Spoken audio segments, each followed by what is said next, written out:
All right, well, turn to Ruth chapter 2.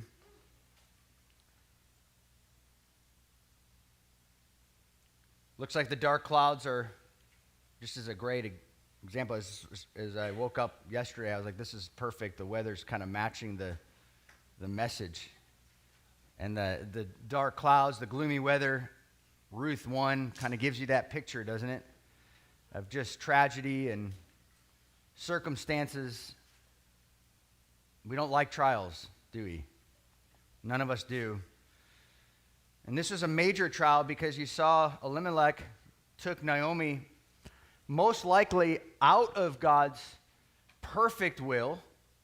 God still allowed it to happen, but they were to find provision in the land. And so he left with his family and his two boys, Naomi, and they went to a land called Moab, which is a foreign land that they probably had really no business going to. You can make an argument for. And the fact that these guys were desperate, though. They ran out of bread. There was a famine in the land, and they needed to go and find provision for their family. And their two boys ended up marrying Moabite women. And after that, they ended up dying. The husband died first, Elimelech, and the two men died, Chilion and Mahlon. And then Naomi's literally left with their two daughter-in-laws, and now they're figuring out what in the world are we going to do now. And Ruth gives this amazing promise, one of the highlights of the Old Testament in verse 16, where she says this, "Do not urge me to leave you or turn back from following you. For where you go, I will go, and where you lodge, I will lodge. Your people shall be my people, and your God my God. And where you die, I will die, and there I will be buried." So it's interesting, even Naomi leaves Bethlehem, goes to a foreign land called Moab, and then the opposite happens. They go back to Bethlehem, but now Ruth is the foreigner. And they go back to Israel knowing that this foreigner would most likely not be accepted. And we see just even the clash of races even here, and the discomfort, the fact that widows were not well taken care of. There was a law in the land to take care of them. We'll see in a moment here, but most of them did not do it. Why? Because it was in the time of the what? The judges, when everyone did what was right in their own eyes. And so that's the context of this. It's a very dark place. But now we begin to see God's providential kindness. His love and his kindness and his grace is going to be seen here. And a man is introduced. A godly man, a very rich man. And some of you guys are saying, this is what I'm talking about. And the women are saying, yes, this is what I'm talking about. We'd all like to marry rich, wealthy men that are good looking. It doesn't say he's good looking. We don't know if Boaz is good looking. He might be. He most likely is. Maybe. I don't know. Doesn't say. I don't want to add anything to Scripture. But now Naomi had a kinsman, a Goel. We'll define what that means in a moment. Of her husband. It was the closest relative to her husband, Elimelech. And so the narrator, again, this is very important to know this, that the narrator always knows more than the characters do. We know more than the characters do. And I want you to understand that because you got to go back and forth. You can see the aerial view. God's about to do something, we see.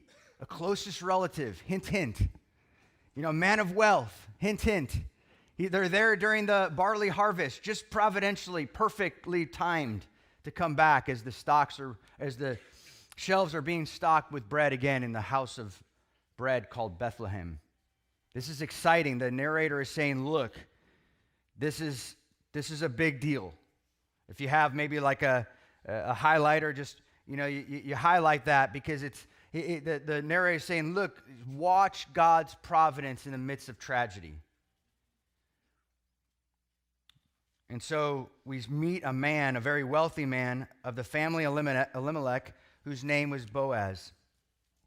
And Ruth, the Moabitess, said to Naomi, "Please let me go into the field and glean among the ears of grain after one whose sight I may find favor." And Naomi said to her, "Go, my daughter." And so she departed and went and gleaned in the field after the reapers, and she happened to come to the portion of the field belonging to Boaz, who was of the family Elimelech. And so I want to pause there. I'm not going to read the whole chapter first. I'll just go in little bite sizes here. But I want to just show you that Ruth is a woman of her word. She said, "I will go where you go." In other words, she's going to take care of Naomi. She's the younger one. The younger honoring the older person, the older one. And I want to show you a little bit of character of Ruth here for a moment, just to pause. If you're taking notes, just writing some of these. You don't often get to see women highlighted like this in the Bible. But when you do, pay attention. As one commentary said, that this is a great picture, and one of the maybe the reasons why years later, after the time of the judges, and of course after the time of the monarchy, because we know David's in here, and this book is positioned before we even hear about David. And so remember the purpose, again, they're going back in time saying, look, I want you to pay attention to this Proverbs 31 woman. I want you to pay attention. This is going to be really helpful for the single ladies here. Very helpful. This is what godly men look for. And then we'll look at the other side of things. You know, this is what godly women look for in a man. So this is very relevant for those who are single. And I am so thankful that some of our singles have just recent days gotten, not engaged, but are starting to date, which is wonderful. And may it continue. But, so, I would imagine, just let's get serious. I would imagine that Naomi probably have said as they got back to Israel, and you know, some time has progressed, not too much because they're still in the harvest. But I would imagine she probably had days where she woke up, like many of us, and say something along the lines of, you know, why did Elimelech take us to Moab? Why did we have to go there? Is it the reason why my sons are dead? Is it the reason why I'm now, you know, I go from pleasant to bitter, as we saw in chapter 1? And I would say that, you know, at times like that, the devil causes us to doubt. To doubt God's sovereignty, where we are in life. I mean, he's constantly causing us to do that. And what happens is when he causes us to doubt and we bite the bait, what happens next? Major shame comes in. You know, we eventually get to the place of paralyzation. Have you ever been there? Did it ever occur to you that Ruth could have possibly just stayed in bed? Naomi? Have you ever had seasons like that where you just don't feel like getting up? You're not sure if you made promises. You actually have a somewhat of a decent future. You have something going for you. I mean, we did see that they came back at the nick of time. But I would imagine that she probably felt like that. And you know, the best thing for anyone to do when you're in a place of crisis is to get out of bed. That's probably the best advice you could give somebody. It's just, look, I understand it's not going to change everything, but one small step over and over and over, just getting out of bed, just doing the next best thing, just get at it. And it's interesting because we see what happens with Ruth here is that she took initiative. She submitted to her mother-in-law. She was honoring. She fulfilled her commitment. She had a hard work ethic. She's faithful, even in the midst of saying, you know what, my husband died and I have no children. You know, oftentimes I wonder, like, what excuse do I have? to wallow in self-pity, to just, woe is me. And, those statistics that I gave yesterday of like the 1600s, where a father births, 14 children or something, is left with like 3. I mean, somebody always has it worse than you. Not that we get in that comparison game, and not that that even helps. It's like kind of like in a weird, kind of sick, twisted thing to think about. Like, well, someone has it worse than me, and so let's go. That's not, perspective is helpful. But I love this about Ruth. She's got such character, and we see it begin to develop. We don't know too much about Ruth other than he's a rich man. Money's pretty neutral. It's just in the hands of a person that determines whether they're righteous or unrighteous. But we see Ruth saying, look, I'm committed to my mother-in-law. I promised that I would take care of her. And don't you think that maybe Naomi would have felt bad saying, oh, Ruth, she just watches her get up every day and goes to the field. And she's just saying, man, I really wish that my husband could take care of her, or at least her husband could take care of her, and perhaps one day her son could, but no one is going to. And the Bible's screaming at us saying, well, look at this Boaz character. There might be some glimmer of hope here. If you're single, you're like, man, just a little hope. Come on, Lord, You're a greeter, and you meet this guy, and he's tall, handsome, big guy, buff, and you're like, Lord, this could be the day. This could be the season.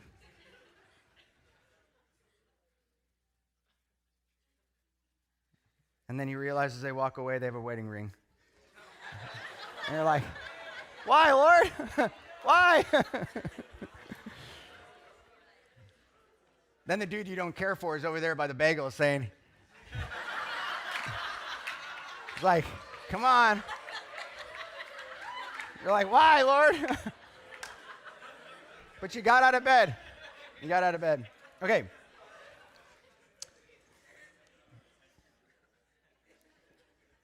What Ruth, the equivalent of gleaning in a field. Now listen, the big thing is this. She had such a submitted heart. She said, can I go and glean in this field? Now, she didn't know what field it was. She's just like, can I just go? I want to begin the process of taking care of this family. The younger takes care of the older. There's a place where even as we have elderly people in the house here, we want to make sure we take care of them. We want to make sure that we serve our families and the older folks in the church, because we're only going to get older. We're not going to get younger.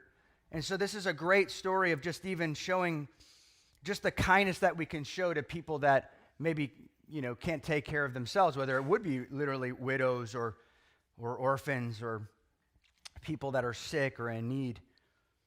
We do have them in our church, by the way. We have people that could use help as well. So what I love about this is that, we see Ruth being committed to her mother-in-law, but this isn't a very glamorous job. It would carry the stigma as she's poor. She's not technically really even going to a job. It's almost as like she goes around in those, you ever see those people in those really interesting looking vehicles and they got a bunch of metal on and you don't want to drive behind them because you're scared that one of those things is going to pop out and crack your windshield? It's kind of what it's like. They just drive around neighborhoods trying to pick up metal. Or maybe, you ever look on a can and it said like, don't you wish you lived in Maine or was it California that gives like 15 cents a can, Florida, you get nothing. But there you do. I mean, and people do. You watch the homeless literally pick up those things. They got big old bags and they just stuff the cans in there and they get paid for it, by the ounce or whatever. That's basically what she's doing. She's picking up soda cans. She doesn't have a job. There's not much dignity here. People would all know she's most likely, they would all know she's, first of all, a foreigner, which would be extremely risky for a foreigner, poor foreigner, widow foreigner. I mean, can you imagine the amount of men that could possibly take advantage of her in the field? Lots. She was not in a good place. But she rose up, got out of bed, and said, look, I have an obligation. I've got to take care of this family. The other thing, too, is I find very interesting is that she doesn't rely on some sort of welfare program. And I think it's important, too, that she knows that she's got to glean and work in order to be fed. And there's something about dignity that we all need. We're made for it. That God, yes, I mean, he provided this in the law. According to the law, he has provided. We'll see that in a moment. But he provided a way for them to get food, an easier way, without maybe having to go through prostitution or do something really destitute. But to provide something in a way that a woman can even have dignity, even finding it, but still there's risk involved.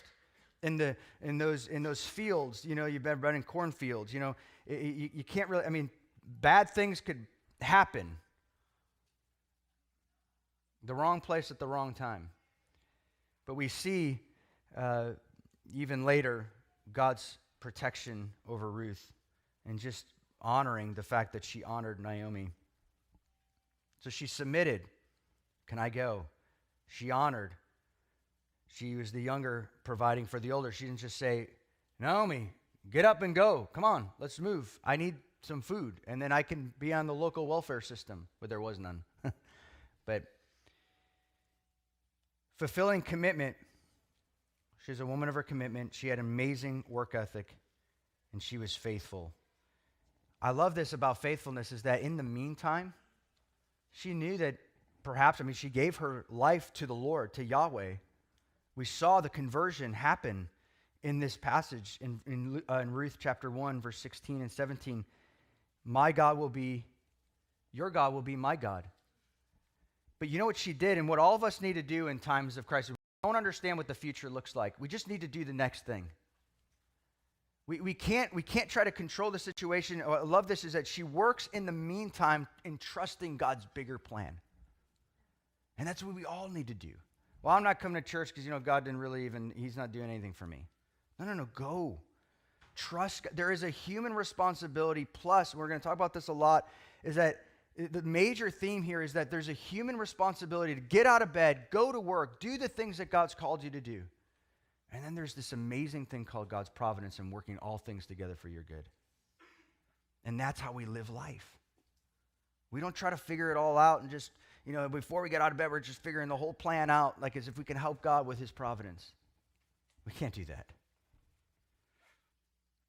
The next thing we see here is, before we move on to verse 4, it says the term gleaning basically allowed for the poor to pick scraps that the farmers would drop. And so there's this provision. You could see, again, God's amazing kindness and love and mercy towards people who are broken.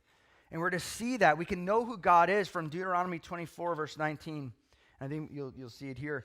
When you are harvesting in your field, you overlook a sheaf.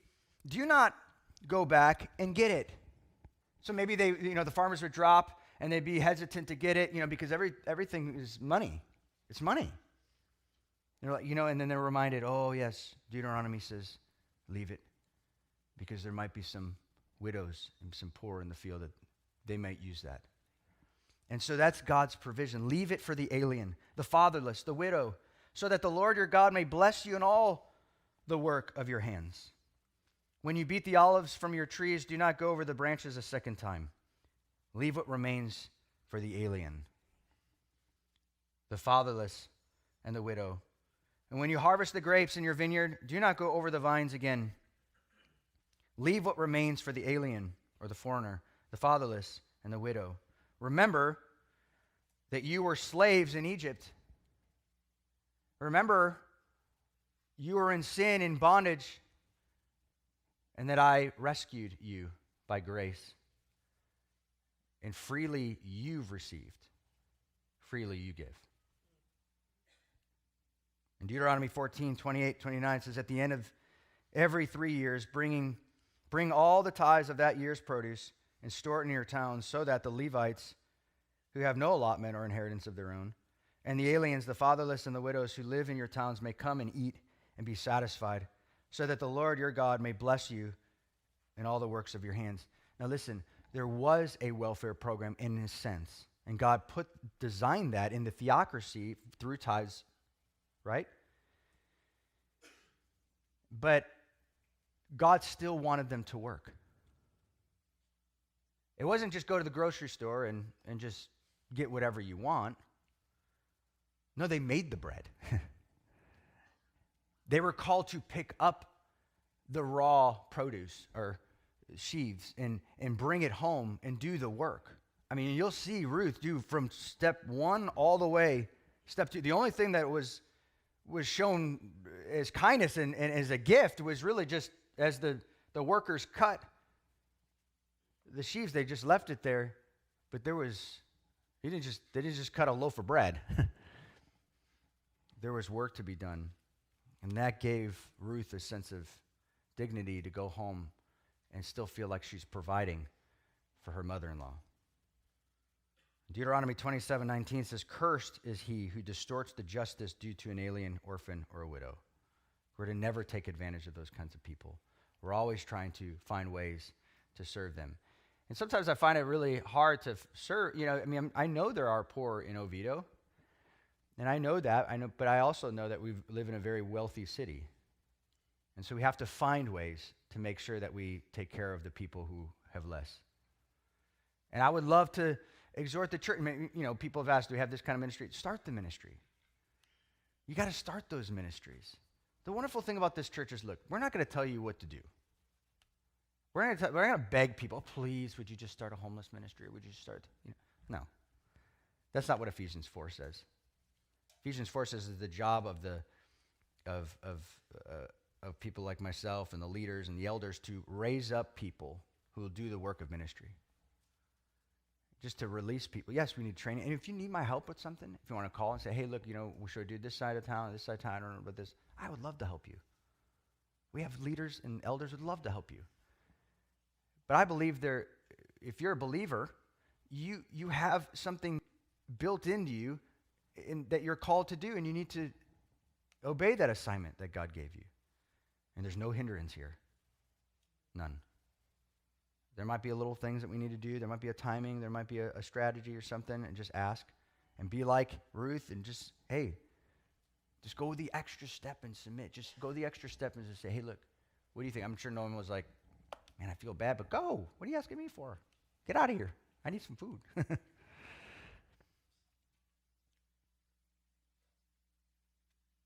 And I love this. It says, it just happened in verse 3. It just happened to be the field of Boaz. We should all that's exactly the right response. What's going on here? Proverbs 16:33, the lot is cast into the lap, but its every decision is from the Lord. Isn't that good? The narrator is saying, hello, do you see the hand of the Lord here?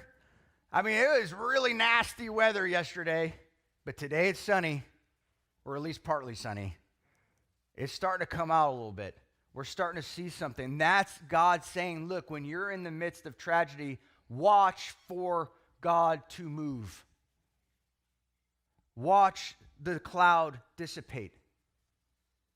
That's not just some hopeful, it's like, no. Yahweh will work on behalf of his people. Not the way we think, though, and not in our timing. And there's still more to come. The human responsibility was Ruth gleaned the field, asked for permission. Also, on Boaz's side, he decided to work or own that field and to harvest this field. So what's God's sovereignty? What is his part? Well, his part is that Ruth just happened to be there. Have you ever felt, I mean, I'm sure if we went around the room, there'd be countless stories. I was even trying to think of I don't want to just sit here and give you a list. You know right now, those times you're at the right place at the right time. And it was not because you were some charismatic prophetic person. God didn't tell you, Oh, your husband will be there. Oh? Mm-mm. You went because you were obligated to go to work, and you were called to go to church. You were called to go to that life group. You were called to give. You were called to show kindness and hospitality, and that gave you the business deal and this thing, and you met this guy that led you to that guy and this guy. That's how it works. And we're all just trying to say, oh, please, God, just show me the guy. Just show me this. What? Just move. Just move.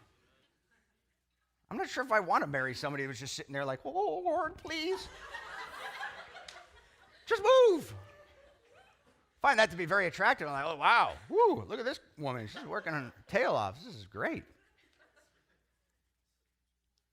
She's just being faithful. She's honoring. She's submitted. Dale Ruff Davis says this: God's ways will frequently baffle us, but God's will is sufficiently clear to lead us in the meantime. God's ways may not be clear, but our way is. You hear that? Our way is clear. You might think, no, it's so confusing. No, it's not confusing if you actually just think about it. At least enough of it is clear to know what obedience requires. We may wait for God's providence, but we already have God's law. We have His word. And that is all we need for the moment. Isn't that good? In other words, guys, God's will is not that complicated. Just do the next thing He tells you to do. And it's very much revealed in His word. And when you live in community, there's lots of signposts, people directing you. If you see a guy just stand there, have you ever seen a guy stand, like when they open up the doors of the church and they're just standing there? No, they know what to do. There's a door. You walk through it, and then there's another door. You walk through that one. Just do the next thing. Move. And be confident that God's leading your life. All right, verse 4. Now behold, Boaz came from Bethlehem and said to the reapers, "May the Lord be with you." If you're in Catholic church, you know the Lord be with you. Yes. All the good Catholics here. And they said to him, "May the Lord bless you." This is probably where they get it from. Okay, then Boaz said to his servant, who was in charge of the reapers, "Whose young woman is this?" Ooh. Again, we wonder. Who's that? The servant in charge of the reapers, I'm not going to get through this. The servant in charge of the reapers replied, "She is the young Moabite woman who is returned with Naomi from the land of Moab." And she said, "Please let me glean and gather after the reapers among the sheaves." Again, you see Ruth's submission. Can I please? I'm just not assuming. Hey, I'm poor. Get it? You ever notice that? Just the entitlement that you see amongst the poor? That's not okay. It's not godly. God, you will provide for me. I trust you. Lead me to the right direction. That's what she's saying. She's a godly woman. Not busting in there saying, "Hey, you know what? Y'all need to serve. Put me on a cart and I'll just kind of pick as I'm." And she said, "Please let me glean and gather after the reapers among the sheaves." Thus she came and has remained from the morning until now. And she has been sitting in the house for a little while, and we'll talk about that in a second here. But look at the grace. And this is important for you as an employer of a business, and maybe even a future business is going to be very helpful for you. And then also as an employee is very helpful, and even a manager of your own home. But I want to point to your attention that Boaz was a very hard worker, and he didn't just say, it's interesting. How many people say, "God bless you," right? When you sneeze. Or just even other things, they're very, it's an American way, we're a Christian nation and that kind of thing. But you know what? Don't ever use the Lord's name in a flippant way. You need to back up your words, if you even use the Lord's name, with your actions. And this is what Boaz is doing. He's saying, "Lord, the Lord be with you." Like, Everyone knew Boaz, and we'll see, like in a couple chapters from now, you'll see that he just a consistent character. People knew him. The whole town knew him to be such a godly man. And this wasn't fake. This wasn't like, the Lord be with you, because he's a rich guy and he has all these blessings. There you could see that it really cost him much here. And you'll see in a moment too, that the Lord was with Boaz. He really knew him intimately. Boaz knew God intimately. He spent time with him. I know we don't know that. We don't see that. But what we do see is his words and his actions. And what we can assume is that he does spend time with God because he knows the word. And you can see that he does know the word because in a moment here, you see that he does take care of Naomi according to the scriptures and Ruth and the family. His words are seasoned with salt, you can see. Colossians 4, 5, and 6, conduct yourselves with wisdom towards outsiders, making the most of every opportunity. Let your speech always be with grace, as though seasoned with salt, so that you will know how you should respond to each person. And he knew how to respond. And you can see that out of the 85 verses in Ruth, there's, like I said yesterday, there's 55 words that are in a dialogue. So there's not much narration. It's mostly dialogue. And you can see from his words, saying, man, this is a man I could marry. This is a man who I want my husband to be. This is somebody that has it together. He's not like, what's this woman doing here? It wasn't like that. It wasn't even. It was not even romantic, although we can look at that. But he's saying, who is that woman? I want to make sure I take care of her. It wasn't. Employers can easily take advantage of the employees because they're the boss. They have the money. But you don't see that here. He goes to the foreman and he says, look, who is this person? Because he understands something, that no woman is independent in that time. She belongs to somebody. And he knew that. It wasn't an independent. And what we see here, again, the Moabite. And it's a clue here. Will this godly man treat her any differently because she's an outsider of Israel? And we should even be asking, would God then do the same? And it's very important as we pay attention to every detail of these conversations because we can learn so much from it. The foreman's reply is, oh, this is who she is. She's the widow of Naomi, who's the widow. They fell on hard times. They were back in Moab. This guy Elimelech, he died. And of course, he probably would know something about Elimelech at least, considering that the Bible says that they're relatives. But there's time has passed and business is moving on, and Boaz didn't know where she was in the world, sort of thing. You can't really put those together, that they really, really knew each other, and he knew all her whereabouts. But he's just wondering, who is this woman? Finds out that she's shown great kindness to her mother-in-law. And Ruth is asking, can I work here? And he sees her integrity. And he takes notice and says, that's interesting. She asks first. She was what? Oh, she came in the morning. She came early in the morning. And she's been working all day. And where she's at? She's at a house. It's like a little, your break room. You love that room, don't you? But their break room where everything smells stinky, because everyone's putting these nasty things in the microwave all day long. So then, so she's there. She's probably just taking a little bit of a break. And the foreman is suggesting, look, she doesn't intend to leave. She's there. She's committed. She wants to work. She needs this to sustain her family. And then in verse 9, then Boaz said to Ruth, listen carefully, my daughter. No, men, Please do not talk to the women here like that. Listen, my daughter.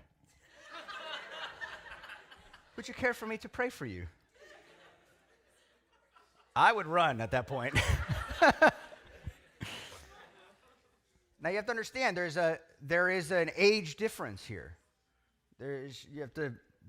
Boaz is probably around Elimelech's age. Maybe he's probably in his 50s, and she's still young, maybe in her early 30s, late 20s, probably late 20s-ish. And but it's not only just the age difference, but at that time it was a term of endearment.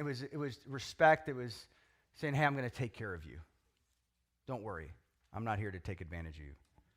Do not go, and I'll listen to these instructions. What a man. Do not go and glean in another field. Now, you might be thinking some romantic thing here. Don't think that right now, okay? Not to the end. Furthermore, do not go on from this one, but stay here with my maids. Now, that's key. You don't have to underline that, but just remember that. Maids. Let your eyes be on the field which they reap, and go after them. Indeed, I have commanded the servants not to touch you. When you are thirsty, go to the water jars and drink from what the servants draw. Now, listen, if you're trustworthy, your employer is going to say, hey, I got some water. It's not for everybody. It's in the back. The code number is 3435. It's nice. That's what he's saying. It's not for everybody. But I know you. You came in the morning. My foreman told me about you. You came in the morning, and you worked, and now you're in the shelter, just taking a break, and I know you'll get back at it. If you're a good worker, your boss is going to trust you with more stuff to do, but also maybe greater pay and greater privileges, right? That's not why we do it. Colossians says we do it not for eye service, but we do it for the Lord, right? But I think that's interesting, isn't it? That he lets her in on these things, but also says, do not touch her. Protects her, because he understands the times of the judges. He understands that these men are not in the right frame of mind. And here's a woman they can easily take advantage of. And you know what? No Israelite's really going to care anyways. They're not going to try this guy. The worst, maybe he'll get fired and move on because she's a foreigner.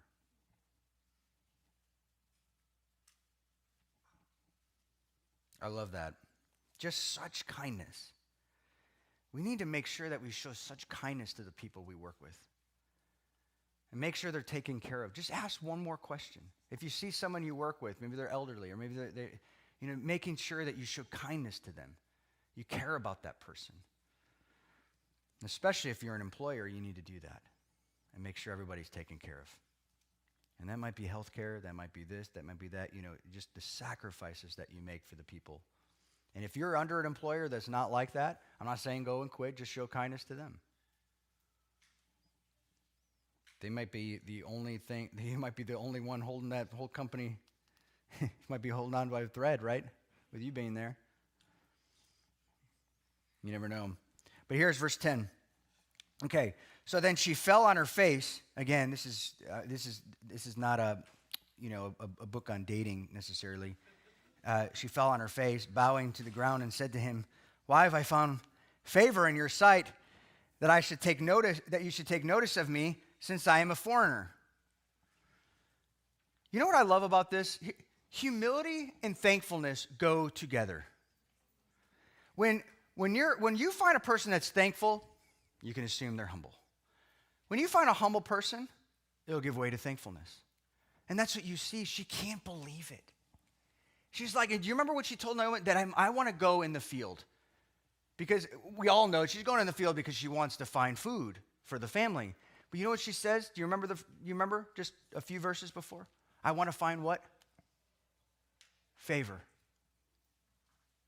You know what God's showing us here? It was a prayer. Do you remember? Let's go back, even to the last chapter. Do you remember what Naomi prayed for Ruth?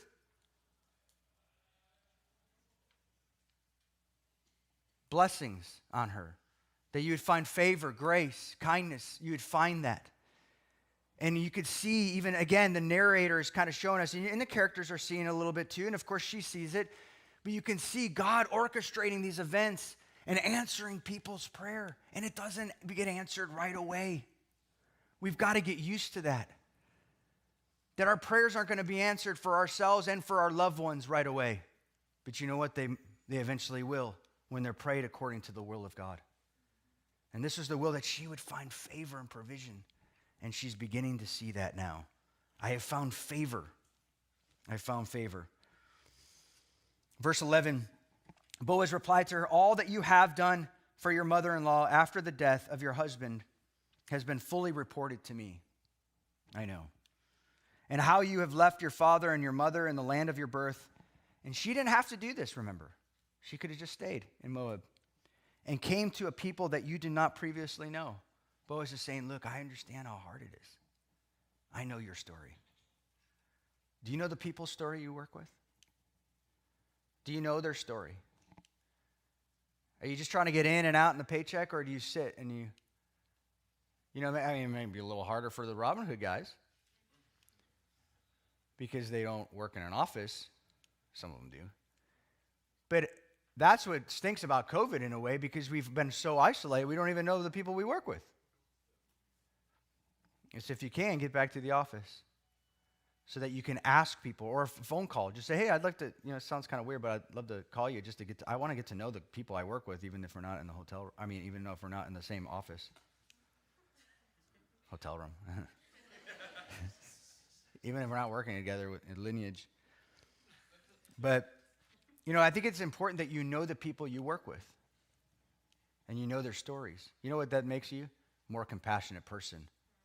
Because you'll actually really understand how the world actually functions outside of the bubble that we are in here. It's so important.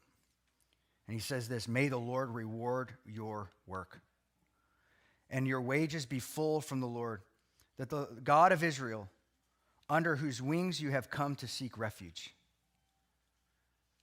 You know what he's saying? He's affirming her faith, that it's genuine, that conversion, you know, that those words, I have decided to follow Jesus. Really? Let's see in a couple months. Let's see in a couple years. He's saying, look, I don't know anything about that contract that you made or that commitment that you made in the last chapter in verse 16, that I'll go where you go and all that. But you know what? She was a woman of her word. She says, you know, Naomi, I don't know everything about your God because I'm a Moabite, but I've watched enough of your life to know that I'm heading with you. I'm heading with you. And not only that, but she's saying, I want to make this God my God, and I actually want to live it out because I have a great model in Naomi. And we need, like I said before, 2 nights ago, that we need great models, 1 Corinthians 4, 15 and 16. We need more models. And then she said, I have found favor in your did I read that already? I'm so sorry. No, verse 13. And it says, then I found favor in your sight, my Lord, for you have comforted me, indeed have spoken kindly to your maidservant, though I am not like one of your maidservants. You know what also she's saying? He's saying to her, I'm treating you not as a foreigner, but as someone who's a citizen of this land. And again, such a great, amazing principle here that we don't treat each other differently.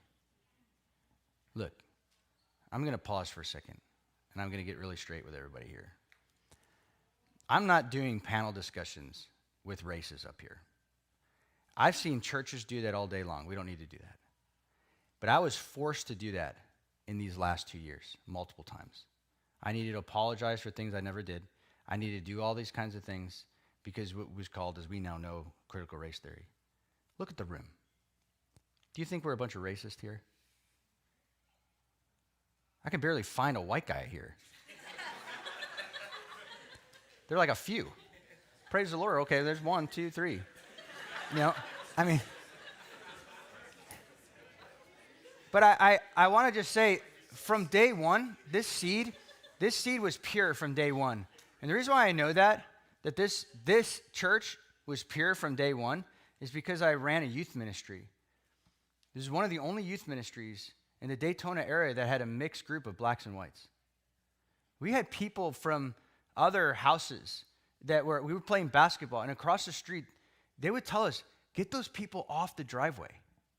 They would say that. This is like 2009, 10. What? I came from Chicago, and I'm like, I've never heard this before. This is bizarre. Like, we didn't do that. And people told us, they're like, you're the only youth ministry that has like blacks and whites and Spanish. I mean, what's the deal? What are you doing? I don't know. I haven't been doing anything. I'm just sharing the love of God. We're doing what you've seen doing. The people that have been here for a long time, you know, like the 8-9ers. You have seen you have never seen me up here being like, okay, guys, this is what we need to do. Okay, look, when we see a black guy come in here, let's make sure that they're loved and and all these kind of things. There's all these strategies. There's zero strategy other than the love of God and the gospel. That's it. And you'll never see me do any of that whack stuff up here. Sorry. But the people they're still doing it. I'll go back and listen. I won't tell you the names of the church, but I go back and listen sometime. I'm like, what in the world are they still doing? It's 2021, fall. Why? Because it's ironic, isn't it, that if you begin to focus on all those things, you actually get more racism, and everybody looks at themselves as saying like, oh, this is who I am, this is what I am, this is this and that and the other. Let's live like as if we're in heaven, where everybody's around the throne room, and I doubt they're saying, hey, can you see that I'm Chinese? What? I'm looking at God. I mean, he's amazing. What? That's just so weird. Verse 14. At mealtime, Boaz said to her, listen, this is good.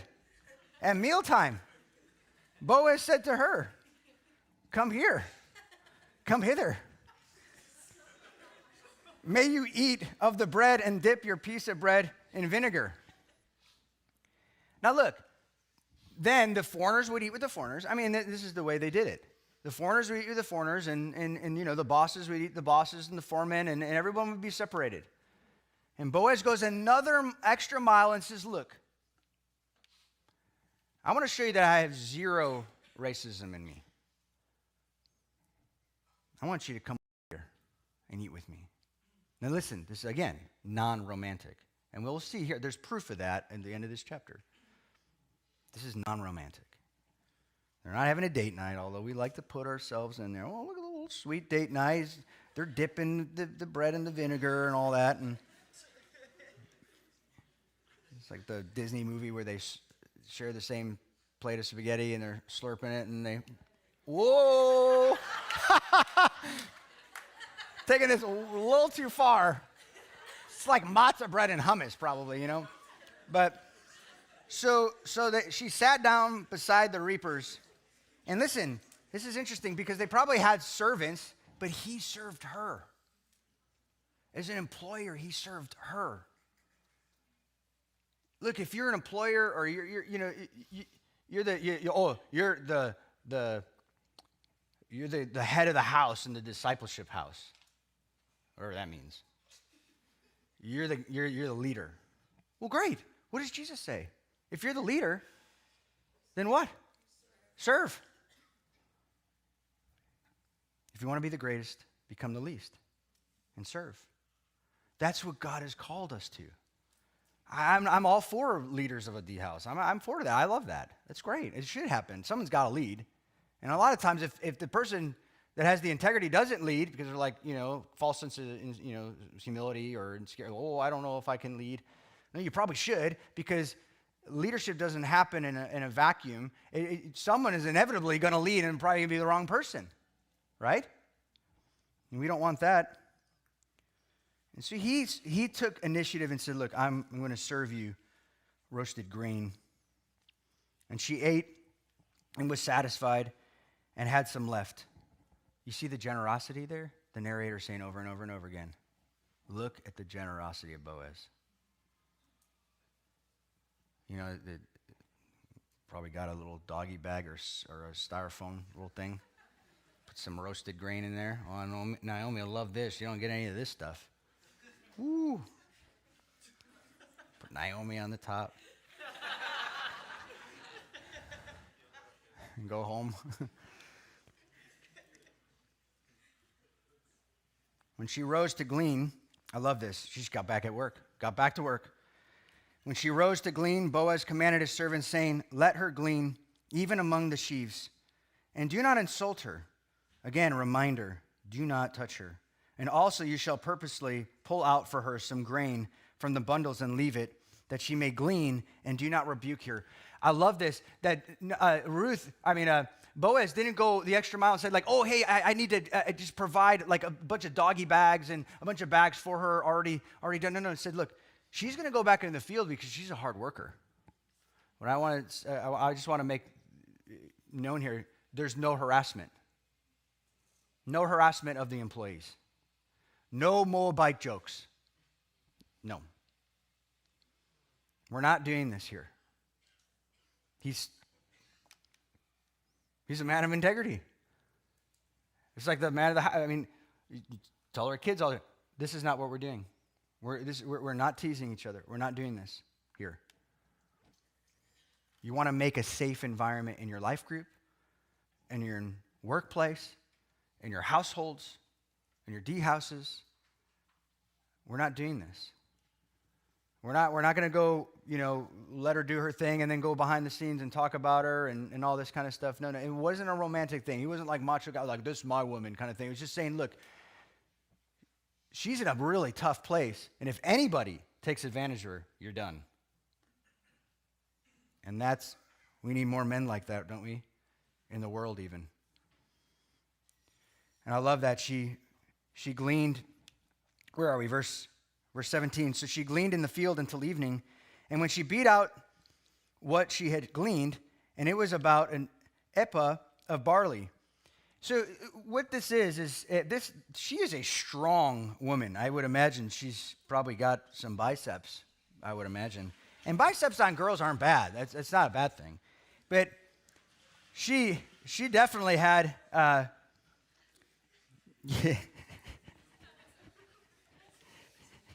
Where is it at here? In my notes. Oh, it was 6 gallons of barley, 30 to 50 pounds she's bringing back home. Oh, don't mind me. I've got this. Doggy bag, buckets, barley. She worked hard. It was said to be about 2 weeks of food. And again, you just see the generosity of Boaz allowing her to bring back that kind of food back to Naomi, because he knew. And I just love that, another thing too is really important for us to see here is that Ruth didn't assume the status. She was like, yeah, I need to be at the table, all the hard work that I've done. But she maintained such humility throughout the whole way. She, remember when Jesus said, you assume the head of the table? Then what happens? The guy that's more honorable than you comes in. Hey, sorry, bud. I hate to do this to you, but that guy's way more well-known, and he's done a lot more than you have. So you need to go to the other side of the table. But if you come in and assume the lowest side of the table, and someone invites you up, that's another thing. So not assuming anything in this life. Like Ricky said yesterday, you don't just constantly, wow, look at me, look at how awesome I am the whole time. And you're just waiting for that encouragement time. Oh, I know it's going to be me next. I know it's going to be me next. Then I was just amazing on the field. I know everybody watched me. And you're waiting and you're waiting and you're waiting, and it doesn't happen. It's sort of a game you can almost play. But then we also see that Boaz is a man of the word. Proverbs 14:31 says this, he who opposes the poor shows contempt for the maker, but whoever is kind to the needy honors God. And then in Deuteronomy 10:17 and 19 it says, for the Lord your God is a God of gods and the Lord of lords, the great God, mighty and awesome, shows no partiality and accepts no bribes. He defends the cause of the fatherless and the widow and loves the alien, giving them food and clothing. And you are to love those who are aliens, for you yourself are an alien of Egypt. Again, you see that. There's multiple other scripture verses that'll show you the same thing, but he was a man of the word, and that's who we need to be. We need to be men and women of the word. There's such humility, such kindness, such a pure story. We don't see these too often, do we? Got to look 3,000 years into the Bible to see such an amazing story of God. You know, also, I love this, that in John 13:35, that the world will know that we are Christians by our love. And I think we can assume that Boaz is a godly man, knew God. Ruth was also, and I love how they help each other. I love how Boaz is constantly helping Ruth in one sense, indirectly, and helping Ruth. And Ruth is helping Boaz in the field. And there's just this amazing triangular sense of love. They're each, what if our houses look like that? We're just literally, as the Bible says, outdoing one another in love and kindness. And so saying, well, no one ever does anything for me. What? For real, we do this. No one ever notices me. I'm in such a hard season, no one is ever noticing. Well, I'm sure they felt like that too. But what they did is they were faithful, and they took care of one another. That's family. That is what family is. That's what we're called to do, to take care of family. Now, this is awesome. This is going to get good here. Okay, so she took it, went up to the city, and her mother-in-law saw what she had gleaned. And she also took it out and gave Naomi what she had left after she was satisfied. Her mother-in-law then said to her, oh, this is another one of those, mother-in-law working a little magic. Where did you glean today? Oh, may he who took notice of you, Ruth, be blessed. This is I love the doggy bag. I hope you bring those back too every day. That's a nice touch. But the 2 weeks worth. So she told her mother-in-law, whom she had worked, and she said, the man is Boaz. Naomi said to her daughter-in-law, may he be blessed of the Lord, who has not withdrawn his kindness to the living and to the dead. Isn't it interesting? She begins to bless the Lord. Maybe she's starting to get filled a little bit more. Again, Naomi said to her, it's so funny. You know, like those cartoons, it's like they start to go to work when they find out like some mystery, things like, like it just, everything just starts going and they're making things happen. He's like, the man is our closest relative. He is our closest relative. Do you understand this? Ruth, are you picking up this? Do you understand where this could take us? What else happened? Just curious. What did you have did he invite you to lunch? What was? Tell me more details. Details, as the mother-in-law says. Then Ruth, the Moabitess, said, furthermore, he said to me, you should stay close to my servants.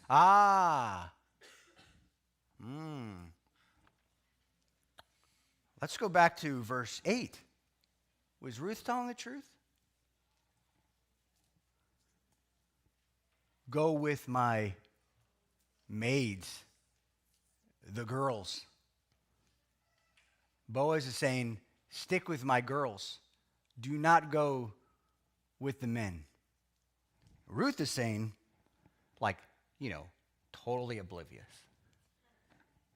She's just totally doesn't see the Boaz thing. But hey, but I saw some other cute guys in the field, Naomi. It's amazing. No, Naomi's like, what is the problem with this lady? What?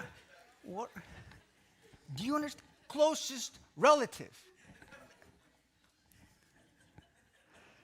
You should stay close to my servants. I'm just going to obey Boaz here until they have finished my harvest.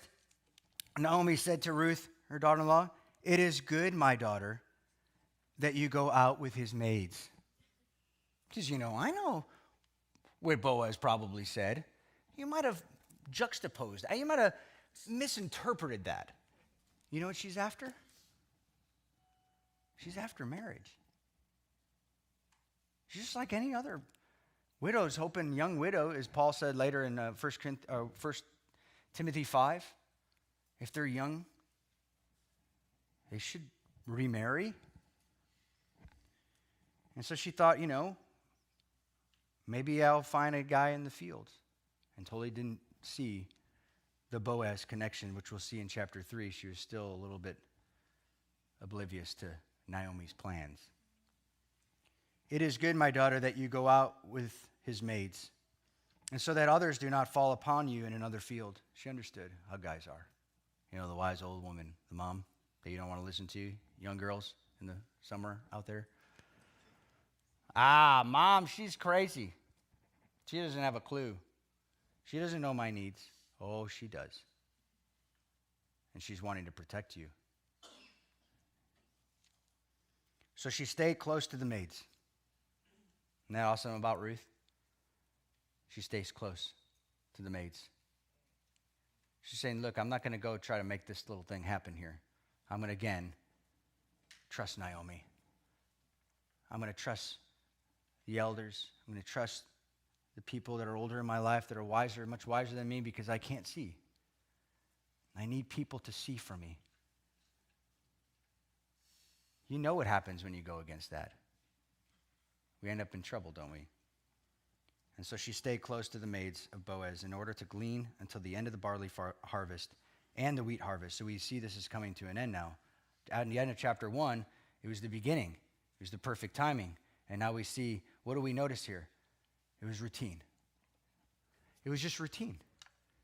She goes into the field, comes back, goes into the fields, comes back. And we wonder, it says, and she lived with her mother-in-law, Naomi. She didn't get married. She just keeps working. She just keeps putting one foot in front of the other. She keeps trusting the Lord. And we're left with this sense of there's no new development in this relationship.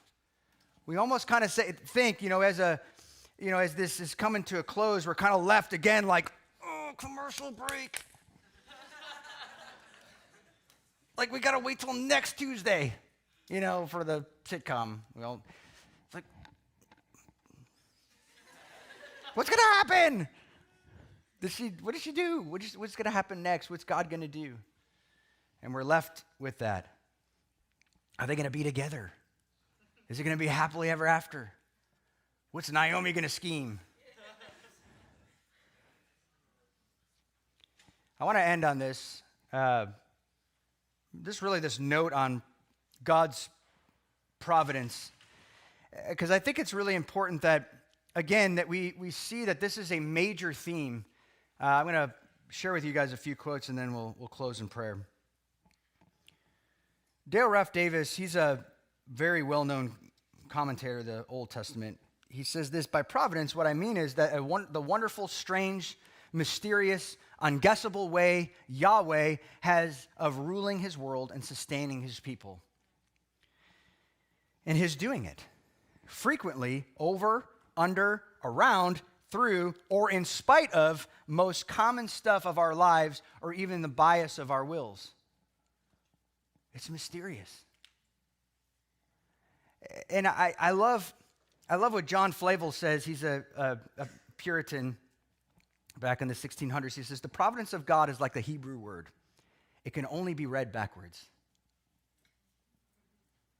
We only can see it in hindsight, can't we? As we look back at our lives, we're like, wow. if it wasn't for my brother to get saved in Wheaton back in 2007, as I'm graduating from Moody, looking for a church, and I found out my brother, who is lost, far from God, all of a sudden he's going to a church. I'm like, well, if he's going to a church, I got to check this thing out. And I go to this church called Antioch Wheaton, and it changed our lives, even post-seminary, and how they live their lives just going after God and in his presence and knowing who he is and spending time with him all day, and how they prayed for one another and how they lived together amongst each other and family, and how they were missional, and how the tip of the spear was always the ends of the earth. And just how God planted that seed. And then I left to be a youth pastor for 3 years. Didn't know if I would ever see that family again or even know that family. And then through crazy circumstances and events, lost my job there. And as I had my job, I wanted to go to this thing called World Mandate, which is our missions conference. And that was in August of 2011. And I had that planned. And I remember going to my boss saying, look, I already was at a conference, and could I go again the next month? Because I always really wanted to go to this one. And so I found myself in Dallas, Texas, flying in at 11 p.m., and right there the church called me and said, hey, you no longer have a job here. And I was like, well, what am I supposed to do? Am I supposed to call? I don't even know if I call my wife. And I mean, just next day, I tell the Kathy, who's with us. I don't know if she's here today. Kathy, there you are. She's one of my students in youth ministry. She just said, I think you gave me a word about having a crown on my head or something like that. It's just a crown of thorns on my head. And just, I don't know. I didn't really find that to be very comforting. She was growing in her encouragements. And the next morning I get up, and my pastor from Antioch Wheaton drives us down on I-35 to Waco, Texas. And this is the first time I was at World Mandate, and he asked me in the car, after I told him, like, hey, things are not really working out over there. I just saw you last month, and now I'm here. This is kind of strange. And he's saying, look, I'd love you to plant a church in Orlando. It'd be awesome if you do that. What? That was just so far from where I was at. And as I'm going, I'm meeting all these different people in Antioch, and he's like, look, the next month you need to meet with this guy named Jimmy Cyber, who's the head of the whole Antioch movement, who's got churches all around the world. And so I'm meeting with this person next month, and I still remember this. It's the Chili's off of 436 Cimarron, right next to the airport. It was the only time he had about an hour and a half. And so I was meeting with him. He's like, yeah, I like this idea. I think this would be great. I think you should plant the church. We have no money, nothing. We have no training. We didn't go through any of the training schools. We didn't go anything. I mean, it was just the most bizarre thing. I remember almost reaching over the table and just grabbing his neck and saying, look, man, I think you got the wrong guy.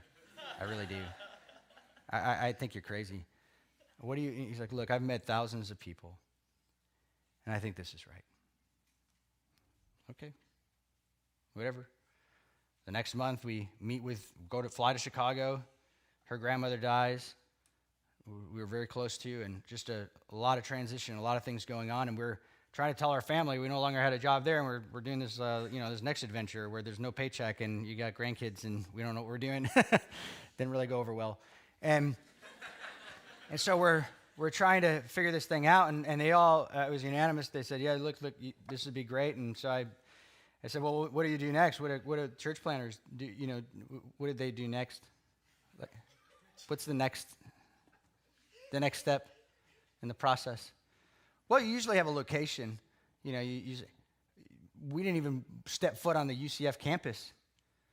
We don't know what the heck UCF was. I wanted to plant the church in Daytona where all my contacts were, which would have been not a good idea, and you wouldn't even be here.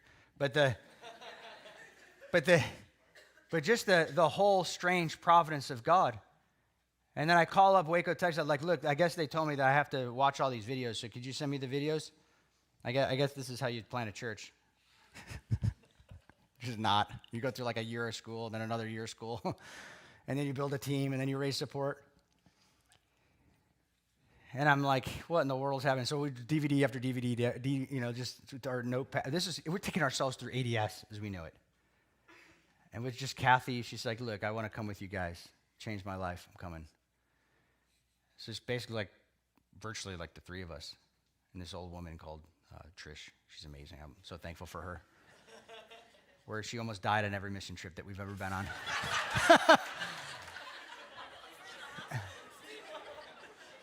Trish, if you're watching, we love you. I couldn't have done it without you. But I'm like, this is interesting, A divorced woman, ex-drug addict, and my wife and I, and this, I don't even know if Kathy was 18 years old yet. She might have been, right? We just turned 18. And here we are, like, going on campus and trying to figure out how we're going to plant a church. In the moment, you don't know what the heck God's doing. But all you know is you had this invitation to just do the next thing God called you to do. Go on campus, start sharing the gospel. Start, the first life group we have are a bunch of, like, big dudes. I think they were maybe football players or something. I don't know. They just came for the pizza. They ate the whole thing. And then they left. I'm like, oh, this is awesome. So this is what they talk about in the videos. What in the world's happening?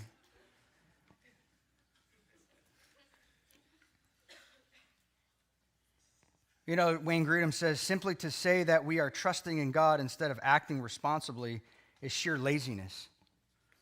And it is a distortion of the doctrine of providence. You just needed to do the next thing that God told you to do. Wake up the next morning, pray, worship, get in the Word. Well, Lord, where's the money going to come from? Go get a job. I thought this was my job. No, that's not going to pay your bills. Okay. Well, now what do I need to do? Work for Disney. Work for some granite countertop place. So I had no clue what I was doing. I still drive by. It actually gave me the lay of the land, which was pretty cool. It just gave me the whole lay of the land of Orlando. I didn't know Orlando. And I passed by these kitchen and bath places that I had to go in and knock on the door and be like, hey, you guys want some granite? I got the good stuff, like from Brazil. It's amazing stuff. No, we got some. Okay. What am I doing? And then I was a substitute teacher, and I would read all my ADS books, and just put on a movie and just hang out, watch the kids tear up the place. Like, what am I doing, Lord? But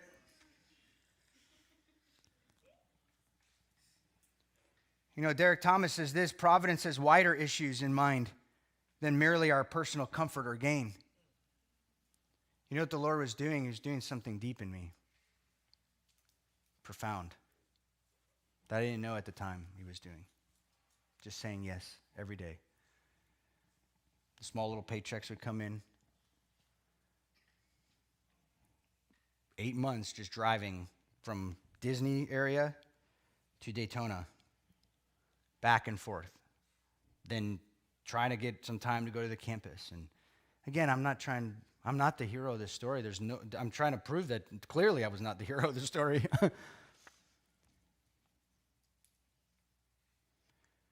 He also says this: providence insists that everything, yes, everything that happens does so because God wills it to happen.